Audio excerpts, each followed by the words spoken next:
Let us begin. Last night, the Diamond Sports are both in action. Aggie baseball, Houston Christian University, the Huskies, 5-1, the dub, maybe closer than some expected, but the win nonetheless. Aggie baseball is now, 6-0 in the midweek. El Perfecto. Caden Sorrell got things started for the Aggies. First inning, gone. Bye-bye. His 12th homer of the year. 355 feet. See you. The ball gone. Pitching had a great night.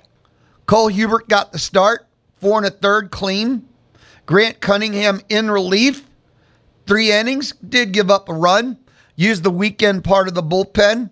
Juan Vargas for an out.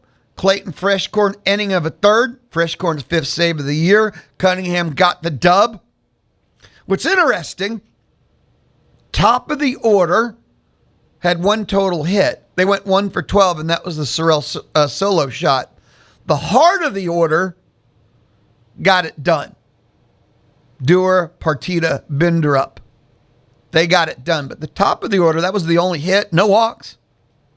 Grahovic struck out 3 times. 5-1, though. Got the win. Pitching, phenomenal. Aggies win.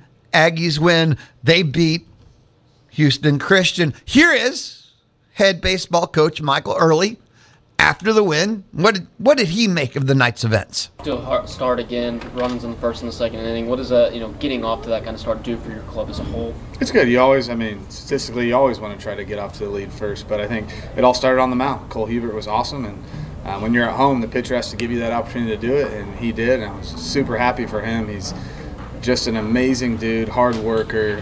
One of those freshmen I feel like you don't hear about, right? Nico and Boston and even Jordan, you hear about them a ton, deservingly so. But Cole's one of those freshmen we think is going to be a really good player here. And just love when guys that work hard, play hard, do everything right, perform well. So I'm very happy for him. What did he do since last Tuesday that allowed him to bounce back from his first start?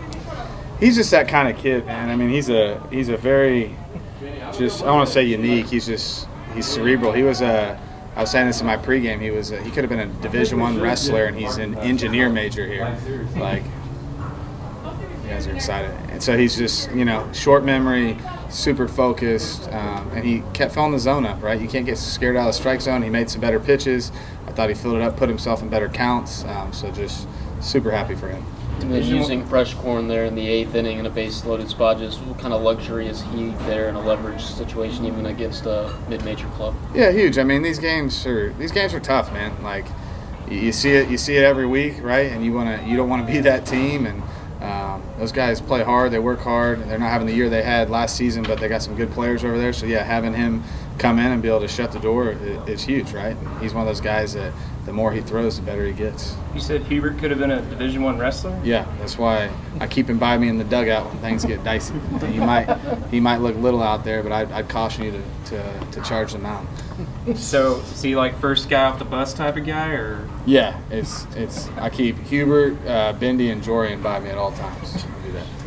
Speaking of Jorian, just what have you seen from him the last couple of weeks? Just staying ready and having a chance to come up not only with the bat but with the arm as well tonight. Yeah, he's stayed extremely ready. I'm super proud of his work ethic, and it's not always easy to work when you're not playing, and he's beyond worked. Everything he gets, he deserves because he puts in the time every day. It's not always good, right? Because baseball's hard, but he's extremely gifted, talented. I haven't seen. I'm telling you, I just haven't seen many players with that skill set. And I even asked Cliff today, I said, you played a lot longer than me, you played 10 years in the big leagues, how many guys have you seen like that possess that type of ceiling? And he said, just a few, right? So he's got a lot of work to do. I think you saw the base running blunder the other day. Like, again, he's not a raw player, he's just inexperienced. So as much as we can get him out there, he hit that ball 110 miles an hour at 46 degrees. There's not many people on the planet that can do that. The kid wasn't even 18 when he got to school. His mom had to sign a permission slip because he was 17 so he could come in the building, right? So, ceiling's high, the work ethic's high. I still think he's going to make an impact on this team. We're going to keep getting him in there, but he's really talented. We can clean up some of the other stuff, man. The sky's the limit for him, and don't forget to throw either. It's 3-0 game, completely. That's a momentum shift, right? They probably have a guy on second. It's 3-1. So he did an outstanding job today. I guess just as a coach too, what's the balance of trying to find the opportunities for those guys, and especially once you hit the meat of the season when you're trying to get those routines every day? It's really tough. It's really tough, right? Because you see future in guys. You see a little bit could happen this year. You see maybe a guy's doing well, you want to keep him in. Maybe a guy's not doing so well. It's a balance of like, does he need a day or does he need to be in there? So yeah, it's really hard, but it comes down to, I feel like we got a lot of good players, and you know, we have good enough players to win no matter who we put in, as long as, you know, we're whole for the most part. So yeah, I mean, playing a guy like Jorian Wilson or Zane Becker, like, I don't hesitate because they put in work and I know they're going to be ready to go. I guess just one more with Hubert too. Is there any way you see that kind of wrestler mentality come out in the way that he pitches or plays? He competes, right? Like, you talk to him, he's like an extremely nice kid, but he is a psychotic competitor, and we knew that from his visit. And yeah, so he's going to be really good. I think he's good now, and he needs to keep getting better and stronger. And but yeah, man, he's extremely hyper competitive. And that's why you see, like, he's got banged up a couple times, but he keeps going back out, right? He's not afraid. So that's huge for a freshman, especially on the mound.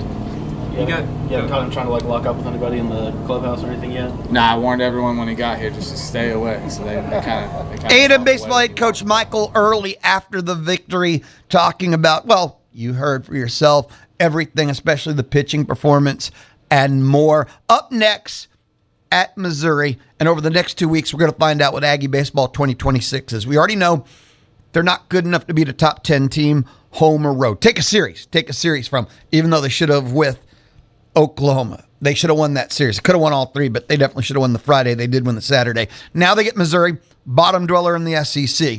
Are they good enough to win a road series against a bottom dweller team, and then a Vanderbilt team who talked about this since Monday, to be honest with you, but a Vanderbilt team that, due to injury, is not their top 10 or top 15 self. They're good. Their pitching's hurting.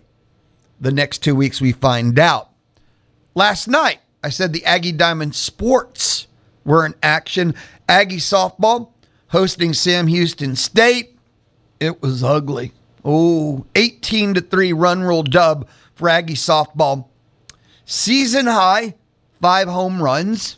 Talon Edwards, Maya Perez, Michaela Wark, and Ariel Koloweski hit 2. Season high, 5 home runs. Season high, 18 runs. 18-3 run rule victory for Aggie softball. Grace Sparks got the start. She went 3, gave up 2. Taylor Pennell, we had a spotting. We had a sighting. She got in the game. Went 2, gave up a run. 18-3, very much taking care of business. And like I feel like Aggie baseball, the next 2 weeks we're going to find out, defining for them, Aggie softball 5-1 to start SEC play. Took on 2 teams.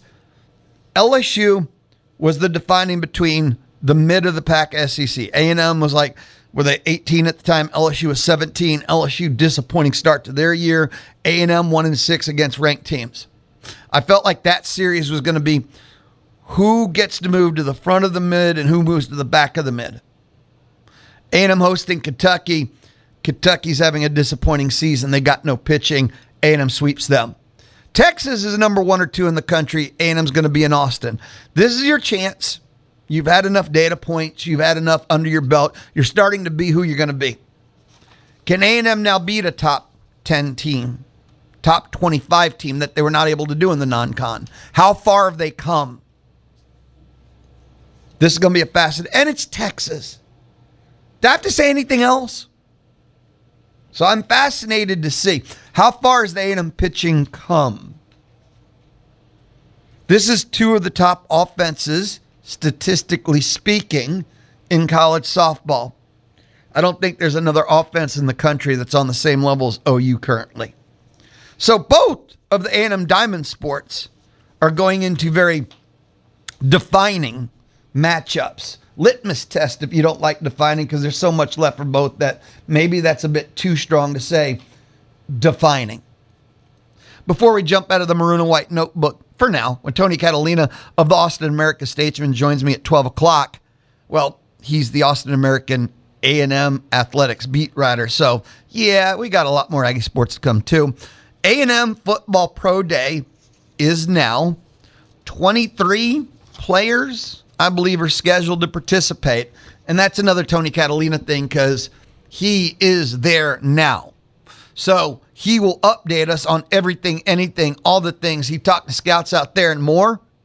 So I'm going to let Tony give you all the updates that you kind of need to know, want to know, should know. Yeah. And you know me, NFL Draft Junkie, NFL Draft Nick. Here's your favorite. Notice I said your favorite mock draft yet. The Athletic had one this morning. 3 Aggies first round. This could happen. This would be the high side. Not one thing in here is bad logic. I say again with all mock drafts, once the third trade of the first round happens, even the second to be fair, all mock drafts go to hell. You can burn them all. And it happens every year. But with the 27th pick, the San Francisco 49ers select from Texas A&M, Cassius Howell. And this one is interesting. This is the ultimate wild card. The Houston Texans pick at 28. All the usual suspects, O-line, are gone. So with the 28th pick, the Houston Texans select from Texas A&M, Chase Basantes, who is pretty consistently a second-round pick, but he's the highest-ranked O-lineman, and the Texans take highest-ranked O-lineman on the board. That's Basantes. See, Texans at 28 would listen to someone who wants to trade up and take Basantes with the high second-round pick. But if they just take the highest-ranked O-lineman at 28, Chase Basantes, Texas A&M. Now, that's 2 A&M linemen and 2 A&M players in the first round. Then at 32, last pick of the first round, the Seattle Seahawks select from Texas A&M wide receiver Casey Concepcion. 3 Aggies first round, latest mock draft from the Athletic. And they also had they actually put a trade in there, which is very odd to see. The Dallas Cowboys, that's right. The Dallas Cowboys trade both of their first round picks to move into the 3 spot and select Jeremiah Love, Notre Dame. When we come back, up next, Chip Howard Sports Talk, joins me, and, well, we catch up each week. This is the Louie Bellina Show, presented by CC Electric, Wednesday on The Zone. Start your Sunday mornings with the best week ever from ESPN Radio. Yes! Listen in from 6 to 9 on The Zone 1150 AM and 93.7 FM. The Louie Bellina Show, presented by CC Electric, built on faith, family, and community. Wednesdays, 11:20 on the ish side. I'm joined by Chip Howard Sports Talk, 4 to 6 here on The Zone. You listen to him and the various friends of his, guests. I don't know what they are anymore. Chip, how you doing, brother? Good. I think baseball season. You say that, but I think you and I are the only two that, while it's baseball season, we're talking about head coaches, retiring, losing their jobs. I'm telling in you, the hallways here at Brian Broadcasting. It's interesting. I'm waiting on Kentucky because North Carolina and now Kansas apparently are both going to be open. I don't know if Kentucky is going to pull the trigger on Pope right now. For those that don't know what we're talking about, this is college basketball. Yeah, sorry, we have to designate that. But it is college basketball. But 2 of the bluest of blue blood programs are looking for coaches. It's unbelievable. And like I said, if Kentucky would have done it sooner, there would have been 3. But now that North Carolina and Kansas are going to be looking for coaches, I don't know. Kentucky has to make the decision. Can we do better? Do you want to enter this market, though? Yeah, that's the key. And can we do better than what we have now with these 2 programs? And there's got to be a lot of nervous people. I've already seen, Florida came out yesterday and said, we're going to do everything we can to keep Todd Golden, right? Do you know his buyout's like $16 million? No, I didn't know that. John Rothstein released a list of, let's say, the top 4 coaches. Yeah.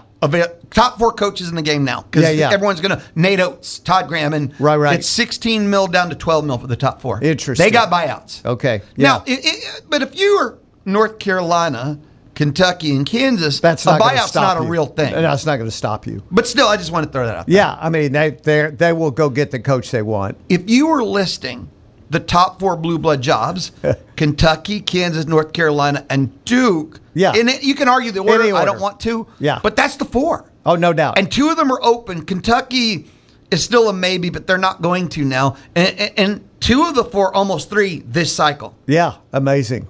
It's amazing. It's just going to be fun to watch. And for those who aren't keeping up, because then it's college basketball, North Carolina fired their coach. It appears, it's not official, that Self is going to retire. Yep. Kentucky's gone back and forth on Pope, but with this, they're probably going to keep him. Yep. Who takes those jobs? Man, I don't know. Whoever wants them. I mean, remember when Billy Clyde Gillespie wanted one of them? Yeah, I get it. It's not for everybody, but that's why those jobs are those jobs, Lou, because they've done a pretty dang good job of replacing people over the years. Legendary coaches they've replaced. The Bill Self hire was unbelievable. We had a debate on Monday. I put him in my top 5 all time, but man, there's a lot of good coaches when you start looking. All-time basketball coaches. Wooden is at the top, and no one's second as far as I'm concerned. I mean, there's a big gap. But when you start trying to find those other 4 and start throwing names out, it's not easy. But like I said, what a hire Kansas made. What was it, 25 years ago, however long it's been? I mean, they hired one of the greats ever. Hubert Davis wasn't bad. Didn't he go to the Elite Eight like within the last year or 2? I mean, he wasn't terrible. His problem is now he's been knocked out, I guess, maybe 2 years in a row in the first round. Well, didn't they lose their last 6 games or whatever? Yes, they but suffered a key injury. Look, they lost their best player. But at North Carolina, you're supposed to have 7 best players. Yeah, you're North Carolina. I'm not sure it works You're UNC. quite that way anymore. But okay, have 4 instead of 7. Like I said, both of those programs you think are going to get, well, not think, they'll get big-time coaches, and it's going to be interesting. Who wants that job, right? Who wants both of those jobs? And the really best coaches, Lou, already have really good jobs, and they're already getting paid a lot of money, right? So it's just going to be fun to watch. Is Nate Oates a desirable coach? I think so. Yeah, absolutely. Okay. He drives me crazy. I understand, but hey, I think his teams tend to underachieve versus overachieve. But he does have a Final Four, right? He's at Alabama. He does have a Final Four, yes, right? He does. Okay, that's I have to give credit to that one. I don't. I know think, that. He has a system and it's worked. I mean, it has worked, and he's good at what he does. So could he succeed at Kansas or North Carolina? I think he could. He's at Alabama, Luke. Come on. Alabama. They spend. He's not sitting there at some school that doesn't believe in basketball. They don't spend like North Carolina and Kansas do, But Luke. nobody does. That's why they're North Carolina and Kansas. My point. I mean, Kentucky had a $22 million roster. I get confirmed. it. They didn't do very well with it. But that's not the money's fault. No, it's not. He's done a very poor job. Yeah, he's done. That's not the money's fault. I mean, I don't care if I'm in Kentucky. I'm making a change. Personally, I'm making a change. You're Kentucky, Lou. Go out and get who you want. Don't worry about Kansas. Don't worry about North Carolina. Make a call. You've got top 3 guys. You're going, hey. Everything is the head coach's fault. And I remember this, but this goes back to the non-conference this past year. He lost the team. They were revolting on him. And I think he did not find players that fit his system. So when the players rejected his system, it was his fault. Yeah, I mean, he just hasn't done a real good job. So it's amazing. I have to bring this up since we're talking about head coaching jobs. I think LSU is the most fascinating university in all of college athletics. Yeah. They have no morality to what they do. Okay. I think that's a safe statement. Okay. And they're about to bring back I could name Louie. 4 or 5 other schools that way, but But okay. but LSU is a different tier, I think, because no, LSU is a different tier because of the history of success, especially in football, right, and baseball, right. Football and baseball, you can't argue what they've done. Basketball is really weird. They were decent under Dale Brown. They had Shaquille O'Neal for a couple of years, but their history is not great. Pete Maravich, I mean, I understand there's some big-time players over the years, Chris Jackson, but they have not succeeded the way they should succeed. Let's say that in basketball. They Not should when be, you cheat as hard as they do. They should be better. They're Lot better. The story this morning, maybe less hour ago, they're going to hire McNeese's Heath Schroyer as their senior administrator. What does that mean? Well, LSU President Wade Royce and Schroyer both previously hired NC State's Will Wade at McNeese. And right now, they're going to bring back Will Wade. Originally, in the opening, they're going to bring back Will Wade. Yeah. Then they backed off it because, they had to fire Will Wade at LSU Right. for the recordings. Right. Nah, they don't care. No. It just blows my mind the things they do at LSU. Gotta win. That other schools would not even contemplate. LSU's just more open about it. Let's put it that way. Open. They just don't even try and disguise it. Fine. You That's don't even fine. get the second chance redemption speech. That's fine. They are the most interesting and fascinating school in all of D1. That's probably, they're way up there. They're way up. Is that what it is? I'll agree with you. They're way up there. Yeah. Oh, can't help watching them. You started off when you first joined me. Yeah. By the way, this is the Louie Bellina Show, presented by CC Electric. Chip Howard joins me each and every, I'm going to go Wednesday. You mentioned happy opening day. You said happy opening day. Yeah. Many people don't know this because I don't know where it's been publicized yet. But today is opening day of Major League Baseball 2026. Yeah, tonight. Every other sport throws a party. They promote it for a month. Yankees and Giants tonight on Netflix. Lou. There you go. Netflix. Okay. Netflix gets a taste. So Netflix isn't promoting it. MLB's not promoting tomorrow is the main, opening day. Is the main opening day. Yeah. Remember when Cincinnati used to open the was it 12 o'clock or like 11 our time? Yeah, 12? But absolutely. It was a tradition. It was a baseball tradition. used to be to. all about its traditions, history. But in fairness, Lou, they were slipping big time, right? And they've done some things, I think, to make the game a little bit more popular. Yes. They have shortened the game, and I think that's made it more popular, frankly.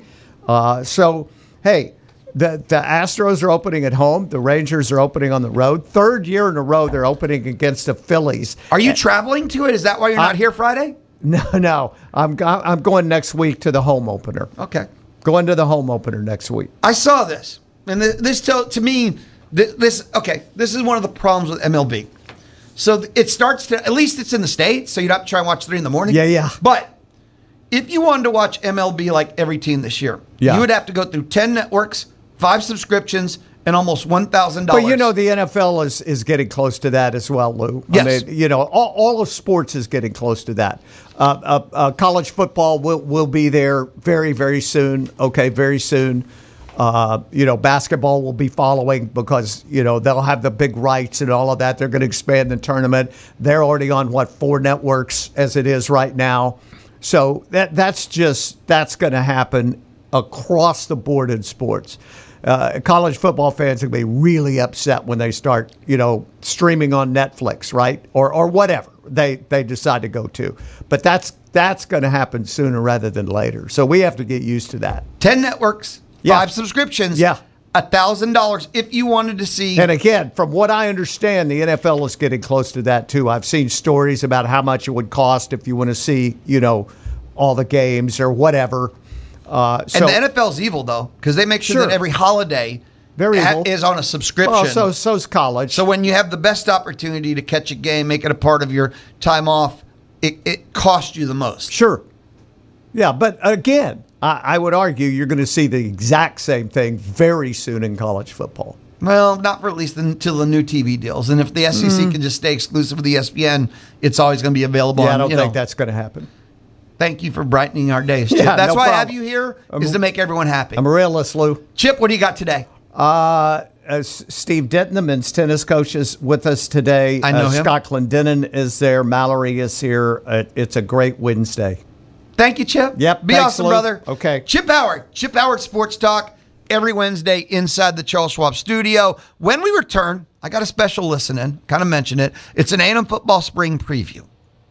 Greg McElroy, who I think is amazing, talking SEC football. He's one of the few color guys on a football broadcast that actually talks football anymore. This is the Louie Bellina Show Wednesday on The Zone. You can hear the NCAA tournament, March Madness, on the Zone 1150 AM. Legendary. And 93.7 FM. It is the Louie Bellina Show. A reminder, Coming up, the ticket booth is about to open thanks to Dixie Tire Company. Ticket booth is where you win tickets to all the places you want to be. And let's see, we've had tickets to Troubadour, had tickets to the Houston Rodeo. Man, that was thanks to Grohalski Sausage Company. Man, if you have not been out to Grohalski Sausage Company, treat yourself. They're in Bremont and Calvert. And just, we've had tickets to Aggie football, basketball, baseball, and just all the places that you want to be in. Today, 11:50, 11:55, somewhere in there, I've got a pair, that's 2 tickets, to go see the Astros opening day. That is tomorrow. All Zone Brian Broadcasting prize eligibility rules, they apply. And if you and no one in your family has ever won tickets to the Astros from the Zone or Brian Broadcasting, you're eligible. Be ready. Listen in to win thanks to Dixie Tire Company. They fix flats. They do tire and wheel rotations, tire pressure sensor repair. They'll replace those tire pressure sensors. Dixie Tire can help. Call them at 775-TIRE, T-I-R-E. Programming announcement. Originally at this time, we were going to have a listen in. Mike Elko and maybe Marcus Radcliffe. Ashton Bethel Roman met with the media yesterday, but technical difficulties not possible. But what we are going to do, and it's good. Greg McElroy, Always Be College Football Podcast. He previewed spring football for every single SEC football team. Every single. I've been planning on listening to them throughout spring football. Not every team, but A&M, Texas, and a couple of key opponents for A&M's football schedule at Alabama and LSU. Well, how about we listen in? A&M football spring preview, then the Texas Longhorn spring football preview. Okay, I'm in. Let's do it. The Texas A&M Aggies, the 12th man, they are fired up. There are a lot of people fired up. And if you're an Aggie fan, Mike Elko has moved past the first year, getting comfortable, figuring out what he's got, and he has already evolved immediately into a big-time program architect. Because if you look at where things were with Jimbo Fisher, there was talent, but the locker room, it kind of felt like a bit of a jigsaw puzzle, and guys were moving and pieces were going elsewhere, and the buy-in wasn't there. Well, Mike Elko's first couple of years were to kind of alleviate some of those concerns. And then the second year, boom, let's break through. They go 11-2. They make a college football playoff, and they send a nation-leading 13 players to the NFL Combine. So it's not just a good year. This is a well-rested machine that has been just waiting and now has a coiled spring to bounce what might be in a big year for Mike Elko. Because here's a bit of a good news, bad news situation. The good news is you're winning. The bad news is you do have some staff turnover, which has been a little challenging. And for Mike Elko, having to replace both of his coordinators this offseason, that's challenging. It's obviously an acknowledgement of the great job done, but for Colin Klein to go home to become the head coach at Kansas State is massive. And then for Jay Bateman to go and become the defensive coordinator for Kentucky, that'd be big. But most coaches, I think they'd go and say, all right, well, what do we got, boys? Who do we go get? Well, Mike Elko said, you know what? I kind of like what we're doing right now. He said, we're good to promote their wide receivers coach, Holman Wiggins, to run the offense, to move longtime Lieutenant Lyle Hemphill to lead the defense. Massive bet on creating continuity over going out and getting the flashiest free agent available on the coaching carousel, because Wiggins has been in the room. Last year, the wide receivers were arguably the strength of the team.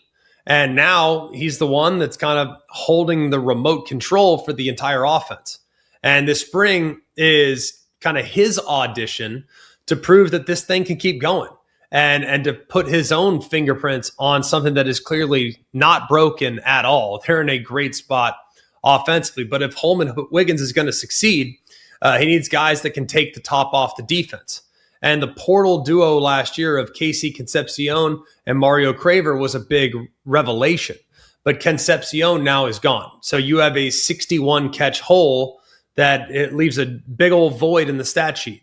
So maybe the position of intrigue this year is the receiving corps, because Mario Craver is back after a pretty big 917-yard season. The question is who's going to also step up alongside him. And if you look at those 917 yards, he had a massive game against Notre Dame. Would love to see a little bit more consistency throughout the SEC schedule, but he can be a legitimate one. I'd keep an eye on Ashton Bethel-Roman, who as a freshman really emerged as that third piece in the receiver room. This guy's got a lot of speed and he can really create. And then you bring in a really big target on the outside and 6'4" Alabama transfer Isaiah Horton. He had 8 touchdowns last year. And he provides that presence in the red zone that every quarterback's fired up to have. The other wild card here is Terry Bussey, who has been kind of a piece that has been moved around in a lot of different ways. And he's been asked to play corner, running back, wide receiver. He can kind of play it all. He's just a terrific athlete. But now it hasn't really quite materialized in the passing game just yet. But if Holman Wiggins can kind of unlock what Bussey is, then SEC secondaries will need to be on notice for not just 1, not just 2, not just 3, but potentially 4 different weapons that could break the game open. But the man that really needs to continue to improve and take that next step is probably Marcel Reed. Because if you look at 2025, yes, the season ended in heartbreak. The interception there at the end of the game against Miami, that's one that's probably still going to haunt you. But if you look at the leap that was made from where he was the year before, he then goes for over 3,100 passing yards, 25 touchdowns, nearly 500 yards on the ground. He's gone from being a promising young player with a high ceiling to a verified starter in the SEC. But I think he can take that next step to being an excellent game manager as well. And Elko's been very vocal in saying, hey, we trust Marcel. He's our guy. So this spring isn't necessarily a quarterback battle.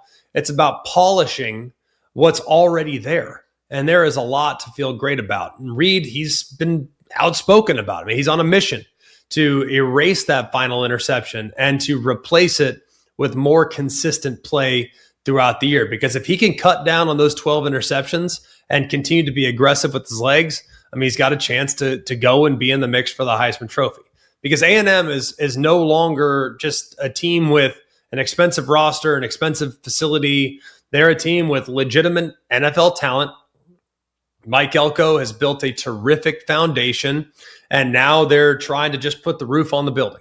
So this spring in College Station is about making sure there's no drop-off with the internal promotions to offensive and defensive coordinator to see if the retooled wide receiver room can kind of push that final ball across the plane for a touchdown and making sure they can revamp both lines of scrimmage that were such a strength for them last season.